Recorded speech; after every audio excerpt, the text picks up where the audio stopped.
नमस्कार दोस्तों, आज हम लोग फिर से एक नया बोर्ड उठा रहे हैं। आरआरबी सिकंदराबाद, वही पेज में मिलेगा आपको राजस्थान। ठीक है ना। स्पीड भी आप लोग मिलाते जाइएगा। आप लोग पीछे वाला क्लास देख लिए होंगे। आइए हम लोग 3-4 प्रश्न लिखा हुआ है, इस पर हम लोग करेंगे, अब धीरे डिस्कस पूरा करेंगे। पैसेंस बना के सुनते रहिए आप लोग, ठीक है ना। और जो भी पूछना है कमेंट के माध्यम से आप पूछिए, उसका जवाब हम कमेंट के थ्रू देते जाएंगे। पहला दिया हुआ है कि शिक्षा समवर्ती सूची का विषय है। देखिए बताए थे सूची का वर्णन मिले तो 7वीं अनुसूची है ना। ये अगर देखिएगा तो बताए थे हम लोग कि सूची के बारे में जब भी कहेगा तो 7वीं अनुसूची में 7वीं अनुसूची में सूची के बारे में मिलता है। देखिए ये 3 तरह का सूचियां होती है। एक बताए थे संघ सूची है ना, एक समवर्ती सूची और एक था राज्य सूची। बोलिएगा राज्य सूची। अच्छा एक और था अवशिष्ट सूची, एक नया जुटा है अवशिष्ट सूची। अच्छा उस क्लास में हम लोग देखे थे कि कौन कौन विषय आता है, तो आज हम लोग देखेंगे कि संघ सूची में कुल 100 विषय शामिल है। अगर दिखाई दे तो लिख लीजिएगा कि कुल 100 विषय शामिल है। आपको समवर्ती सूची में 61 है और इसमें 52 है। समवर्ती सूची में 61 और राज सूची में 52 है। तो एक बार फिर से रिवीजन कर लीजिएगा। संघ सूची में बड़े बड़े मामले जैसे पेंशन हो, बैंकिंग हो, शेयर मार्केट हो, परमाणु से समझौता हो, अंतरराष्ट्रीय समझौता हो, तो ये सब किस में आती है? जनगणना हो, संघ सूची में आता है। इसको लिखवा दिए थे। समवर्ती सूची में दोनों आता है, मतलब कि जो केंद्र राज्य दोनों कानून बना है, जिसमें हम लोग बार बार इसको रट ही लीजिए कि वन आती है। आप देख लीजिए शिक्षा भी है और परिवार नियोजन,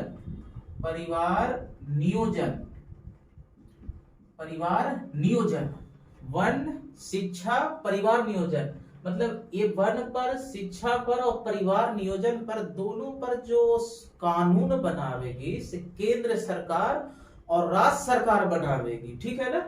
अब इसके बाद आता है राज सूची। तो राज सूची के बारे में भी आप लोगों को बताए थे पिछले क्लास में, ठीक है ना। देख लीजिएगा उसको वीडियो कि इसमें टोटल का टोटल कानून राज्य सरकार बनाती है। जैसे कल्याण संबंधित कानून हो, स्वास्थ्य संबंधित कानून हो, भूमि सुधार हो, राजस्व संबंधित हो। कुछ लिखना चाहते तो लिख लीजिए भी। भूमि सुधार हो, लोक कल्याण हो, कल्याण हो, तो इसमें किसमें आता है भाई? राज्य सूची में आता है। एक अवशिष्ट सूची हम याद कर लीजिए, जो साइबर अपराध, फ्रॉड जो हो रहा है ना, मतलब किसी के बैंक से पैसा उड़ जाना, एटीएम से ऐसे, तो इसको हम लोग इसमें रखे हैं अवशिष्ट। तो साइबर अपराध का मामला भी इसी में आता है। फिर बताए थे आईटी विभाग, इंफॉर्मेशन टेक्नोलॉजी का मामला भी इसी में रखते हैं। एक नया और है, उसमें नहीं बताए थे, एक अंतरिक्ष बता दिए थे आप लोग को, अंतरिक्ष मामले, और एक सैरोगेसी के बारे में आप लोग देखे होंगे। अगर अभी हाल ही में एक मूवी आई थी मिम्मी शायद करके, ऐसे ही पंकज त्रिपाठी का, तो उसमें सैरोगेसी के बारे में जिक्र है कि एक महिला जो है से दूसरे महिला में बच्चा को, एक महिला है दूसरे महिला को देती है, कॉन्ट्रैक्ट देती है कि मेरा बच्चा को पाल, उसको देख लीजिएगा आप लोग, कोई अति नहीं है। तो 7वीं अनुसूची में सूची के बारे में वर्णन है, संघ सूची, समवर्ती सूची, राज सूची। इसमें आज विषय रटवा रहे हम कि 100 है, 61 है वर्तमान में, ये 52 है। ठीक है ना। अब आइए इसमें कह रहा है कि लाफिंग गैस का रासायनिक नाम नाइट्रस ऑक्साइड होता है। तो थोड़ा सा समझिएगा। लाफिंग गैस, इसका तो हम लोग जानते हैं N2O फॉर्मूला होता है। ठीक है ना। कुछ इसमें और चीज याद रखिएगा, जैसे एक मार्स गैस आता है, मार्स गैस, तो हम लोग किसको बोलेंगे? CH4 को। अच्छा ये कहां पर उत्पन्न होता है? तो दलदल दलदल वाले भाग में, दलदल वाले भाग में। तो जहां जहां दलदली भाग होगा, जैसे मान लीजिए गेहूं के सॉरी धान के खेत में हो गया, कीचड़ में हो गया, दलदल वाला भाग में हो गया, इसमें कौन गैस उत्पन्न होता है? तो मीथेन गैस उत्पन्न होता है। दलदल वाले भाग में ये उत्पन्न होता है। देता है कि धान की खेती से कौन सा गैस उत्पन्न होगा, ठीक है ना, धान की खेत में। एक आप लोग लिख सकते हैं शुष्क गैस, शुष्क बर्फ, शुष्क बर्फ नाम सुने होंगे, ये होता है CO2, है ना। इसको हम लोग कृत्रिम वर्षा कराने में भी यूज करते हैं। इसमें आप इतना याद रखिएगा, मार्स गैस CH4 को बोलते हैं, इसको मेथेन बोलते हैं। इसको और लिखना चाहिए तो लिख लीजिए मेथेन। और सूक्ष्म बर्फ किसको बोलते हैं? CO2 को बोलते हैं। यही ग्लोबल वार्मिंग के लिए भी कारण है। अब दूसरा प्रश्न, तीसरा प्रश्न है कि इंडिया हाउस लंदन में है। तो पहले तो बड़ी बार सुने हैं, मगर इससे संबंधित और प्रश्न दे सकता है कि भाई इंडिया हाउस लंदन में, तो ये कहाँ, वहां पर क्यों हम लोग बनाए थे भाई इंडिया वाले लोग? तो जब यहाँ पर हम लोग अंग्रेजों के गुलाम थे, तो कुछ भारतीय लोग जो थे से वहाँ लंदन में जाकर एक ट्रेनिंग सेंटर बनाए थे। वहीं पर क्रांतिकारियों को ट्रेनिंग दिया जाता था और कुछ अंग्रेज अधिकारियों को मारा जाता था जो भारतीयों के साथ भेदभाव करते थे। तो सबसे पहले तो ये प्रश्न हो गया कहां पर है, तो लंदन में दिया हुआ। इसका संस्थापक के नाम याद रखिएगा। संस्थापक है श्याम जी कृष्ण वर्मा, कृष्ण वर्मा, श्याम जी कृष्ण वर्मा। यहां पर क्या कार्य होता था भाई इसका, मतलब इसका क्या ठीक है, तो क्रांतिकारियों को प्रशिक्षण देना, प्रशिक्षण देना, मतलब तलवार चलाने के लिए, बंदूक चलाने के लिए, मारपीट करने के लिए प्रशिक्षण दिया जाता था। अब इसी में से एक क्रांतिकारी का नाम सुने हुए, इसी संस्था से जुड़ा हुआ था मदन लाल ढींगरा, मदन लाल ढींगरा, ढींगरा। और यही मदन लाल ढींगरा जो है सो 1909 में कर्नल वाइली का हत्या करता है। इसको भी याद रखिएगा, 1909 में कर्नल वाइली की हत्या करता है ये। अब यहाँ पर एक सवाल उठता है कि भाई मदन लाल ढींगरा क्यों मारा था? तो जो इस इंडिया हाउस के संस्थापक था श्याम जी कृष्ण वर्मा, है ना, उसको ये कर्नल वाइली जो है से बहुत परेशान करता था, बहुत परेशान करता था। जगह जगह पर उसको पकड़ा लेना, कोई मारपीट उसको साथ करता था। तो वही शपथ खाया था मदन लाल ढींगरा का, हम इसको मार देंगे। तो 1909 में कर्नल वाइली की हत्या कौन किया? मदन लाल ढींगरा। जब हत्या कर देता है तब वो भी पकड़ा जाते हैं, उनको भी वहां पर फांसी हो जाती है और वहीं पर उनको दफना दिया जाता है लंदन में। तो इसमें इतना आप लोग देखिए और नोट कीजिए।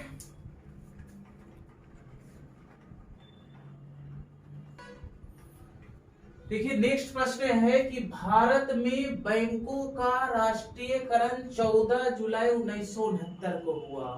तो पहले थोड़ा सा बैंक के बारे में जान लीजिए, ठीक है ना। यहाँ पर बैंक आया है, तो देखिए भारत में प्रथम जो बैंक खुला था 1770 ईस्वी में यूरोपीय पद्धति पर खुला था। इसका नाम था bank of Hindustan, bank of Hindustan, Hindustan यूरोपीय पद्धति पर आधारित। मतलब ये पूर्ण रूप से किनका था भाई? यूरोप वाले लोग के थे, मतलब अंग्रेजों का था। तो बैंक ऑफ हिंदुस्तान खुला। इसके बाद 3 ब्रांच और खुला। एक था देखिएगा बैंक ऑफ बंगाल, ठीक है, और एक खुला बैंक ऑफ बॉम्बे, और एक खुला बैंक ऑफ मद्रास, है ना। ये 1806 में, ये 1840 में और ये 1843 में हुआ। ये कि ये तीनों बैंक जब खुला, मद्रास में ये काम कर रहा था, एक बॉम्बे में काम कर रहा था, एक बंगाल में काम कर रहा था।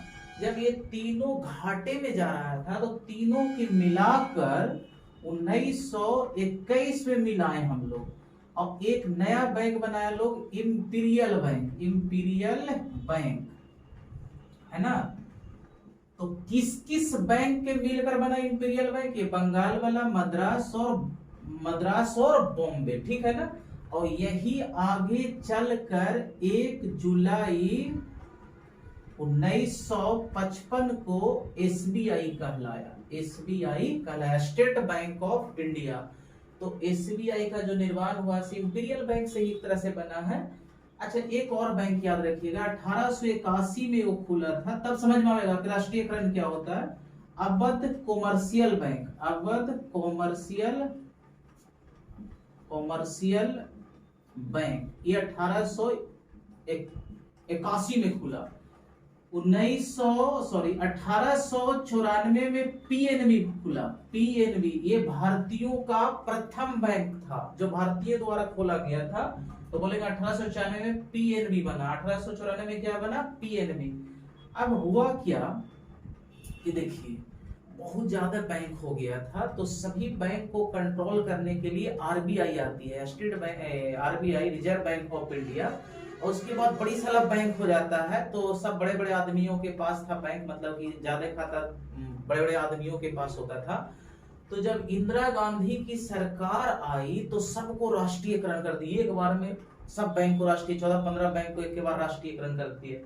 तो राष्ट्रीयकरण मतलब होता है कि जो आप बैंक में, जैसे मान लीजिए कोई प्राइवेट आदमी बैंक खोल ले है, तो उसका पूरा शेयर सरकार खरीद लेती है, तो उसको बोलते हैं राष्ट्रीयकरण, मतलब पूरा पैसा से खरीद लेना उसको बोले। जैसे मान लीजिए कि आप कोचिंग चला रहे हैं और जितना आपको पूंजी लगा हुआ है कोचिंग में उसको सरकार खरीद लेती है, तो आप सरकार के अधीन हो गए। अब देखिए राष्ट्रीयकरण करने से ये फायदा हुआ कि जो आम इंसान भी इसमें खाता खोला सकता था। अभी इतना याद रखिएगा कि हिंदुस्तान बैंक की स्थापना 1770 में, बैंक ऑफ बंगाल 1806 में, बैंक ऑफ बॉम्बे 1840 में, बैंक ऑफ मद्रास 1840, तीनों मिला के इंपीरियल बैंक। और 1 जुलाई को इसमें अवध कॉमर्शियल बैंक इतना में और पीएनबी इतना में खुला। अब सबसे मोस्ट इंपोर्टेंट इसको आएगा, मान लीजिए बैंक वाला तो और पढ़ेंगे इसमें, एक इसमें समिति भी बना था, हजारी समिति, किससे संबंधित था, तब बैंक से।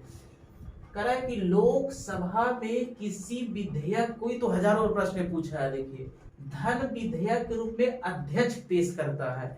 तो पहले आया है लोकसभा, पहले इसको समझेंगे लोकसभा के बारे में। देखो कल हम लोग इसका आर्टिकल पढ़े थे कि 81 में लोकसभा का वर्णन है, 81 में। देखिए इसको निम्न सदन भी बोलते हैं, निम्न सदन बोलते हैं, ठीक है ना। इसको चर्चित सदन भी बोलते हैं, बहुत चर्चा में रहता है, सदन भी बोलते हैं। या इसको मजबूत सदन बोलते हैं, मजबूत सदन, है ना। या इसको बोलते हैं हम लोग अस्थाई सदन, अस्थाई सदन। है कि भाई इसको भंग हो सकता है, ये भंग किया जा सकता है, भंग किया जा सकता है, भंग किया जा सकता है।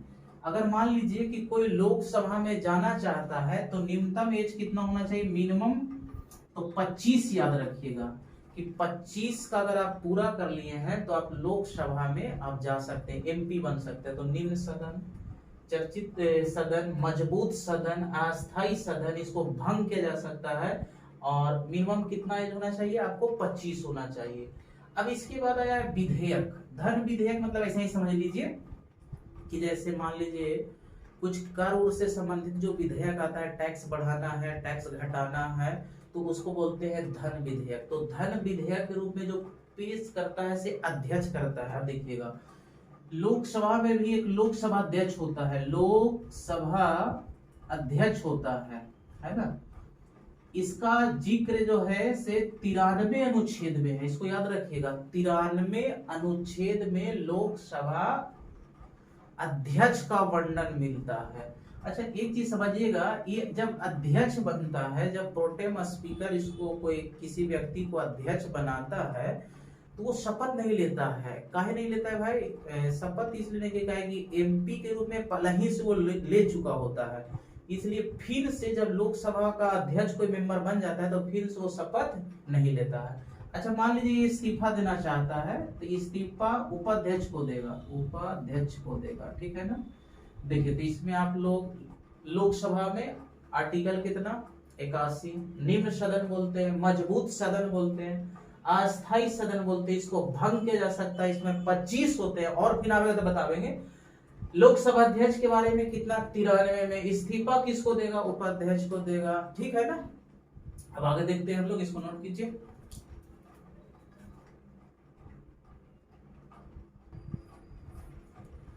देखिए हम लोग नेक्स्ट प्रश्न में बात करेंगे, थोड़ा समझ लीजिए कि मोनाजाइट थोरियम का है, इससे तो ज्यादा प्रश्न निकले रहेंगे। इसमें क्या देखिएगा भाई, अच्छा ऐसे और देख लीजिए, अगर बॉक्साइट कहेगा तो किसका है, थोड़ा सा लिख लीजिए बॉक्साइट, ये एल्यूमिनियम का है, एल्यूमिनियम है ना, एल्यूमिनियम। तो इसमें और ज्यादा प्रश्न इसमें नहीं जाएगा, जितना बनेगा उतना ही बतावेंगे। अब सबसे मोस्ट इंपॉर्टेंट, आजाद हिंद फौज की स्थापना 1942 में हुआ था जापान में। अब ये कैसे हुआ था, बस ये पूरा लिंक जो है ना, आजाद हिंद फौज, ये सुभाष चंद्र बोस से जुड़ा हुआ है। देखिए सुभाष चंद्र बोस के बारे में थोड़ा सा जानकारी होना चाहिए, ज्यादा नहीं है, थोड़ा थोड़ा देखिए। एक त्रिपुरी संकट आया था, त्रिपुरी संकट, एकदम डायरेक्ट आप याद रखिएगा 1939 में। देखिए यहाँ पर हुआ क्या कि त्रिपुरी में कांग्रेस का अध्यक्षता होने वाला था, मतलब अध्यक्ष पद को चुनने के लिए मतलब कि एक विवाद छिड़ा हुआ था। तो वहां पर दो व्यक्ति हाईलाइटेड थे, पहला ये सुभाष चंद्र बोस थे और एक थे महात्मा गांधी के सहयोगी थे पटाभी सीतारमैया, नाम ऐसा है, पटाभी सीतारमैया। तो पटाभी सीतारमैया का जो सपोर्ट था से महात्मा गांधी का था, और सुभाष चंद्र बोस तो सिंगल ही थे, मतलब इनको भी सपोर्ट करने वाले थे। जब वोटिंग हुआ तो सबसे ज्यादा वोट चल गए उधर सुभाष चंद्र बोस की ओर, तो वो अध्यक्ष पद के लिए चुने गए। तो पटाभी सीतारमैया तो अध्यक्ष बने नहीं, तो महात्मा गांधी को बड़ी बुरा लगा था, उनका सपोर्ट था। तो महात्मा गांधी बोलते हैं कि ये पटाभी का हार नहीं है, ये मेरा व्यक्तिगत हार है। तो इस बात को सुनकर सुभाष चंद्र बोस को बुरा लगता है और इस्तीफा दे देंगे। जोड़ो ये सब ऐसा ऐसा पद काला समझेंगे भाई, ऐसा ऐसा क्या करेगा पद लेके, जब पे दुखी हो रहा है तो जैसे ही इस्तीफा देते, यही त्रिपुरी संकट कहलाता है, जो ये सब विवाद हो जाता है तो इस्तीफा देते हैं। तो उसके बाद एक सवाल आता है कि जब सुभाष चंद्र बोस इस्तीफा दिए थे तो कौन अध्यक्षता किए थे, तो राजेंद्र प्रसाद ये अध्यक्षता जो किए थे, अध्यक्षता राजेंद्र प्रसाद की, तो डॉक्टर राजेंद्र प्रसाद। अब जानते यहीं पर से सुभाष चंद्र बोस जो है से भारत की राजनीति से थोड़ा सा हट जाते हैं और थोड़ा सा अलग हो जाते हैं, और यहाँ पर से 3 मई, यहाँ जब हटते हैं तो 3 मई 1939 को फॉरवर्ड ब्लॉक बनाते हैं, फॉरवर्ड ब्लॉक। इसको आप याद रखिएगा कि फॉरवर्ड ब्लॉक की स्थापना कौन किया, तो सुभाष चंद्र बोस। अब ये सुभाष चंद्र बोस किसी केस के मुकदमा में ये पकड़ा जाते हैं, पकड़ लेते हैं अंग्रेज लोग, तो इसको नजरबंद कर दिया जाता है, किसी तरह से छुप छाप के निकल जाते हैं और सीधे जर्मनी पहुंच जाते हैं। इसकी लंबी कहानी है। तो जर्मनी में हिटलर से मिलते हैं, तो हिटलर वहीं पर नेताजी का उपाधि देता है। तो यहाँ पर याद रखिएगा नेताजी की उपाधि कौन दिया भाई, हिटलर नेताजी का उपाधि कौन दिया, हिटलर। अब थोड़ा सा जापान की बात है, तो जापान में एक व्यक्ति थे कैप्टन मोहन सिंह। उन्होंने क्या किए थे कि जो वहां पर भारतीय थे सबको मिलाकर एक फौज की स्थापना करते हैं, आजाद हिंद फौज। वो तो स्थापना वो करते हैं, लेकिन इसका जो अध्यक्ष बनाया जाता है रास बिहारी बोस को बनाया जाता है, और रास बिहारी बोस के बाद जो अध्यक्ष बन जाते हैं कौन बन जाते हैं, सुभाष चंद्र बोस बन जाते हैं। तो इतना तक आप लोग याद रखिएगा। तो आजाद हिंद फौज ऐसे बहुत है, लेकिन अगर फिर से आएगा तो फिर इसको बढ़िया से और बतावेंगे। स्थापना 1942। संस्थापक कौन था, संस्थापक तो ये बहुत बार पूछा है, कैप्टन मोहन सिंह, कैप्टन मोहन सिंह था, ठीक है ना।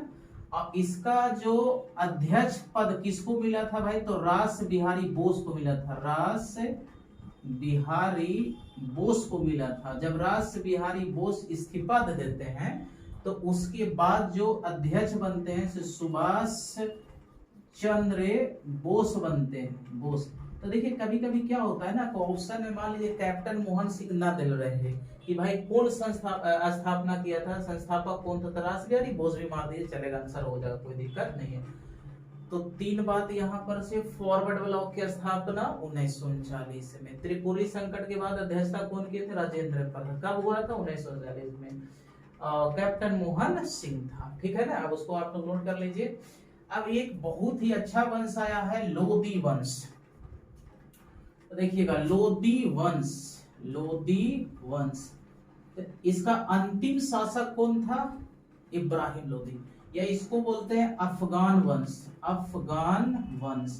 तो दिल्ली सल्तनत में कौन वंश को अफगान वंश भी बोलते हैं? तो लोदी वंश। अब इसमें आपको 3 शासक के नाम याद होना चाहिए, और तीनों के बारे में थोड़ा थोड़ा जानकारी होना चाहिए जो सवाल बनता है। पहला बहलोल लोदी, बहलोल लोदी, तो बहलोल लोदी बोलेंगे ये संस्थापक था, लोदी वंश के संस्थापक बहलोल लोदी, मतलब बकलोल लोदी है, बहलोल लोदी है। इसके बाद आता है सिकंदर लोदी, सिकंदर लोदी इसलिए फेमस होता है कि 1504 में आगरा का स्थापना करता है। जो आगरा शहर है से कौन बसाया? सिकंदर लोदी 1504 में बसाया। अब इसके बाद आएगा इब्राहिम लोदी, इब्राहिम लोदी थोड़ा सा जानकारी होना चाहिए। यही पानीपत के प्रथम युद्ध हुआ था जो 1526 में हुआ था, उसमें हार गया था बाबर, क्या हो गया था? जीत गया था, और एक नया वंश आ जाता है यहाँ पर, मुगल वंश। तो यहाँ पर ये पानीपत के प्रथम युद्ध में हारा। तो इतना चीज आप लोग याद रखिएगा। अच्छा एक चीज और, सिकंदर लोदी गज सिकंदरी मापने के लिए एक नया पद लाया था, पद्धति लाया था, गज सिकंदरी, सिकंदरी। ये कविता भी लिखा था गुरुमुखी नाम का। तो इसमें लोदी वंश में हम लोग बहलोल लोदी क्या था? संस्थापक था। इसके बाद आया कौन? सिकंदर लोदी जो आगरा का स्थापना किया, ठीक है ना। अंतिम शासक कौन था? इब्राहिम लोदी जो पानीपत के प्रथम युद्ध में क्या हो गया? हार गया। एक नया वंश आ जाता है, मुगल वंश। इसको नोट कर लीजिए। फिर से आएगा तो बढ़िया से और फिर देखेंगे। अभी थोड़ा सा बेसिक के रूप में आप लोग देखिए इसको।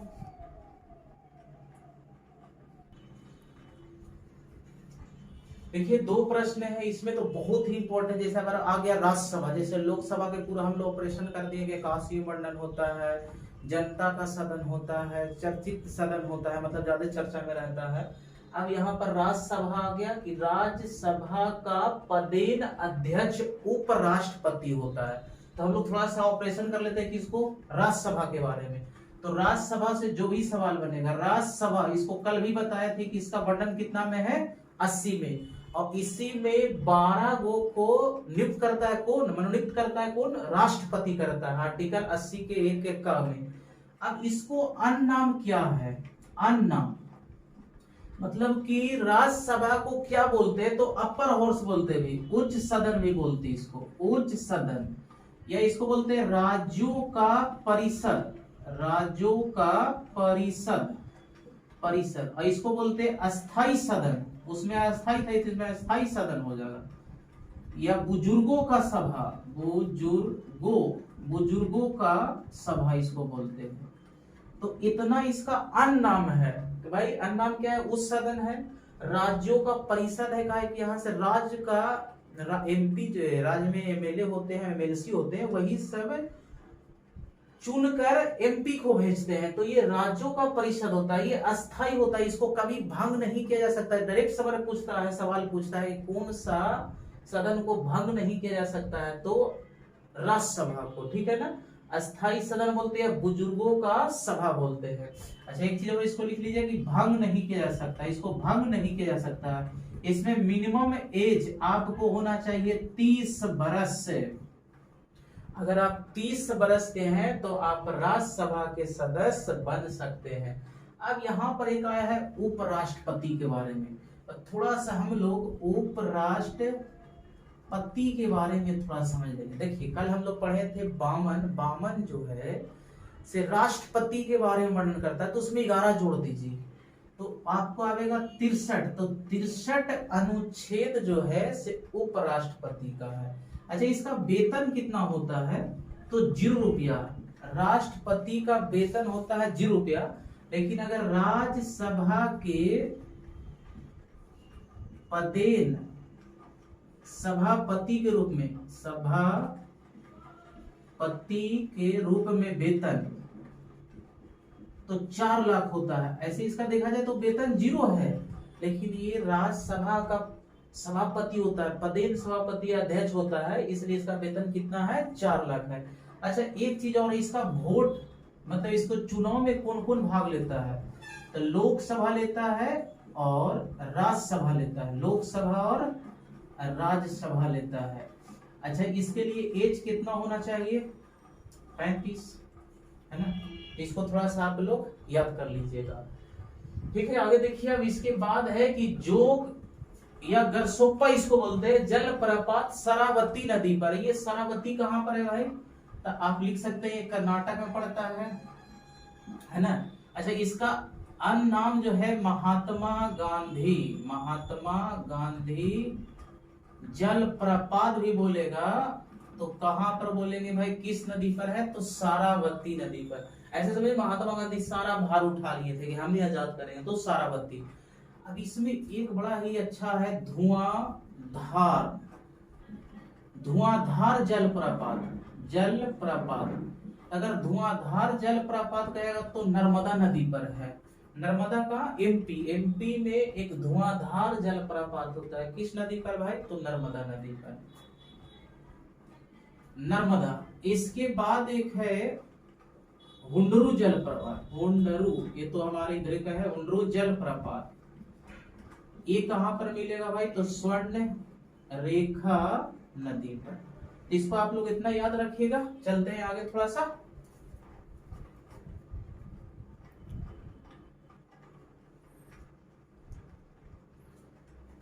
देखिए, इसके बाद प्रश्न है कि भारतीय सेना दिवस 15 जनवरी को मनाया जाता है। तो ये मनाया जाता है, इसको याद कर लीजिएगा, ठीक है ना। इसको और एक्स्ट्रा कुछ फैक्ट बता देते हैं। अगर वायु सेना दिवस बोलेगा, सेना दिवस, तो आप बताइए कितना अक्टूबर होता है, सब कमेंट कीजिए। 8 अक्टूबर, ठीक है ना। और भारतीय नौसेना दिवस, नौसेना दिवस तो 4 दिसंबर को, 4 दिसंबर को मनाते हैं। अब इसके बाद ये पढ़ रहा है कि रक्तचाप धमनियों में उच्च होता है। तो यहाँ से आप एक पॉइंट तो कम से याद रखते हैं, रख लीजिए कि रक्तचाप कितना होना चाहिए आपको, ब्लड प्रेशर, तो 120/80 होना चाहिए, 120/80। मतलब कि रक्तचाप धमनियों में उच्च होता है। अब देखिए यहाँ पर धमनी आया है, तो देखिए 2 तरह की नली होता है, इसको बोलते हैं वाहिनियां। एक धमनी होता है, एक धमनी होता है और एक सीरा होता है ना। तो धमनी में शुद्ध रक्त प्रवाहित होता है, शुद्ध रक्त। प्रश्न आता है कि किसमें शुद्ध रक्त प्रवाहित होता है, तो धमनी में। और इसमें क्या होता है, अशुद्ध रक्त, अशुद्ध रक्त। अच्छा, अब शुद्ध और अशुद्ध में कंफ्यूजन है, मतलब कि जिसमें O2 घुला रहेगा उसको शुद्ध बोलेंगे, और जिसमें CO2 घुला रहेगा रक्त में उसको अशुद्ध बोलेंगे। ये धमनी भी 2 तरह का होता है, एक महाधमनी होता है, महाधमनी, और एक होता है फुफ्फुसीय धमनी, फुफ्फुसीय धमनी। ये भी 2 तरह का होता है, सीरा भी 2 तरह का, एक महासीरा और एक होता है फुफ्फुसीय सीरा। नाम ऐसा ऐसा है ना, सीरा। एक राज आप लोग को बता रहे हैं, किसी को मत बताइएगा। देखिए, फुफ्फुसीय लग जाएगा तो धमनी लिखा हुआ है, हम लोग धमनी पढ़े क्या है कि शुद्ध है, लेकिन फुफ्फुसीय लग जाएगा तो इसमें अशुद्ध बहेगा, अशुद्ध रक्त। जैसे अब इसमें देखिए, इसमें लिखा हुआ क्या, फुफ्फुसीय सीरा, तो सीरा में अशुद्ध रहता है, लेकिन फुफ्फुसीय लग गया तो क्या हो गया, शुद्ध। अब आदि दोनों में सब में शुद्ध बहेगा, है ना। इसमें अशुद्ध हो जाएगा और इसमें शुद्ध हो जाएगा। इतना चीज आप लोग याद रखिएगा। 2 तरह का होता है, एक धमनी होता है, एक सीरा होता है। धमनी में बोलिए शुद्ध और सीरा में अशुद्ध होता है। अब एक आया है कि चक्रवात निम्न दाब के कारण उत्पन्न होता है। देखिए, ऐसा होता है कि इसके केंद्र में लो प्रेशर बन जाता है ना, और इधर हाई प्रेशर बन जाता है। यहाँ पर निम्न दाब बोलेंगे लो प्रेशर को, उधर उच्च दाब। तो हवाएं जो है से ऐसे इसमें घुसने लगती है, ऐसे। कभी आप लोग गाँव में ना भूत उठ गया बड़ी साला उठा के लेके जा रहा है, वो वाले चक्रवात, इसको बवंडर भी बोलते हैं। इसका अन्य नाम है बवंडर, बवंडर। अब देखिए, कुछ चक्रवात का नाम आपको याद होना चाहिए, किस क्षेत्र में आता है उसमें आना चाहिए याद आपको। जैसे अब एक नाम सुने होंगे, बिल्ली बिल्ली, बिल्ली बिल्ली चक्रवात। एक होता है बिल्ली बिल्ली, ये ऑस्ट्रेलिया में होता है, ऑस्ट्रेलिया में आता है। एक हरिकेन, हरिकेन चक्रवात, इसका नाम थोड़ा थोड़ा याद होना चाहिए, एक कैरिबियन सागर में आता है, सागर। एक होता है टाइफून, टाइफून चक्रवात, ये आपको दक्षिण चीन सागर में। और एक होता है टॉर्नेडो, ये आपको यूएसए और मैक्सिको मिलेगा, मैक्सिको। अब इतना याद कम से रखिए कि बिल्ली बिल्ली कहाँ का है भाई, बिल्ली बिल्ली ऑस्ट्रेलिया का, हरिकेन कहाँ पर आता है, कैरिबियन सागर में आता है, टाइफून दक्षिण चीन सागर जिसमें फिलीपींस भी आ जाएगा, जापान भी आ जाएगा, चाइना भी आ जाएगा। टॉर्नेडो कहाँ पर है, यूएसए और मैक्सिको में। मतलब ये सब चक्रवात उत्पन्न होता है। थोड़ा सा और बचा हुआ है, देख लीजिए।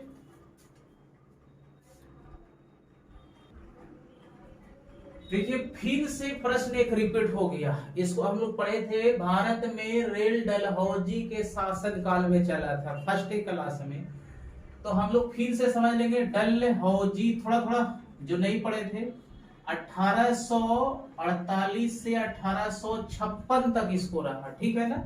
ये कौन कौन आया था भाई, तो है हड़प नीति लाया, इसको बताए थे 1848। और प्रथम शिकार कौन हुआ था, कमेंट करके बताइए। जयपुर, 1848 में, ठीक है ना। ये प्रथम शिकार हुआ था इसका। इसके बाद हम लोग देखे थे इनाम कमीशन का भी गठन हुआ था, कमीशन, इसका भी गठन किया था। इसको कमेंट करके आप लोग बताए हैं आप लोग को। अब इसी के शासनकाल में एक राज बता रहे हैं, सार्वजनिक लोक विभाग, लोक विभाग का स्थापना हुआ। मतलब कि पब्लिक से संबंधित जो भी काम करना है, जैसे सड़क उड़क बनाना, बाथरूम किचन, किचन का बनाना, ये सब बनाना, ये विभाग करेगा, सार्वजनिक लोक विभाग करेगा। इसके बाद थोड़ा समझिएगा, इसी के शासनकाल में क्या हुआ था, रेलवे का परिचालन, परिचालन ये हम लोग पढ़े थे कितना, 16 अप्रैल 1853 मुंबई से थाने कितना किलोमीटर, तो 34, इधर मुंबई लिख दीजिए, इधर लिख दीजिए थाने, ठीक है। इसका नाम क्या था, ब्लैक ब्यूटी। बोगी कितनी थी, तो 4 वो थी, ठीक है ना। इसमें आप लोग इतना याद रखिएगा डलहौजी के बारे में, और तो इसको बारे में हम लोग पढ़े थे, ठीक है ना। Goodbye, good night. आप लोग इसको बढ़िया से सब नोट कर लीजिएगा, और इसका पीडीएफ भी हम डाल देंगे। अगर इसमें अगर कंफ्यूजन होगा देखने उखने में जो भी, तो आप पीडीएफ से लिख लीजिए, लेकिन सुनिएगा जरूर और मेरे साथ बने रहिए, ठीक है ना। और इसको ज्यादा से ज्यादा आप लोग शेयर कीजिएगा। Thank you.